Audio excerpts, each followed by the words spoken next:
السلام علیکم ورحمۃ اللہ وبرکاتہ۔ دوستو کیسے ہو؟ امید ہے کہ آپ سب خیر خیریت سے ہوں گے۔ اللہ آپ کو ہمیشہ خوش و خرم رکھے۔ محترم ناظرین، اللہ کے رسول صلی اللہ علیہ وسلم نے ارشاد فرمایا، افضل الصیام بعد صیام رمضان صیام شہر اللہ المحرم، یعنی رمضان کے روزوں کے بعد سب سے افضل ترین روزے اللہ کا مہینہ محرم کا روزہ ہے، کیونکہ یہ شہر اللہ المحرم ہے، یعنی یہ اللہ کا مہینہ ہے۔ اس میں محرم کی فضیلت بھی ثابت ہوتی ہے، کیونکہ اللہ کے نبی صلی اللہ علیہ وسلم نے محرم کے مہینے کو اللہ کا مہینہ قرار دیا، اور آپ صلی اللہ علیہ وسلم نے فرمایا کہ رمضان کے روزوں کے بعد سب سے افضل ترین روزے ماہ محرم کے ہیں، اس لیے پورے مہینے میں آپ جب چاہے جتنا چاہے روزے رکھ سکتے ہیں۔ خاص طور پر عاشورہ کا روزہ یعنی 10 محرم کا روزہ رکھے،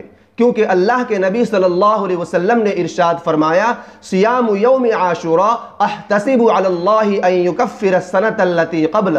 یعنی عاشورہ کا روزہ پچھلے ایک سال کے گناہوں کو مٹا دیتا ہے۔ عزیز دوستو، یہ جو ہم 10 محرم کا روزہ رکھتے ہیں، یہ کربلا کی وجہ سے یا شہادت حسین رضی اللہ تعالی عنہ کی وجہ سے نہیں رکھتے، بلکہ جب آپ صلی اللہ علیہ وسلم ہجرت فرما کر مدینہ گئے تو آپ صلی اللہ علیہ وسلم نے یہودیوں کو دیکھا کہ وہ عاشورہ یعنی 10 محرم کا روزہ رکھتے ہیں، تو آپ صلی اللہ علیہ وسلم نے یہودیوں سے پوچھا کہ تم روزہ کیوں رکھتے ہو؟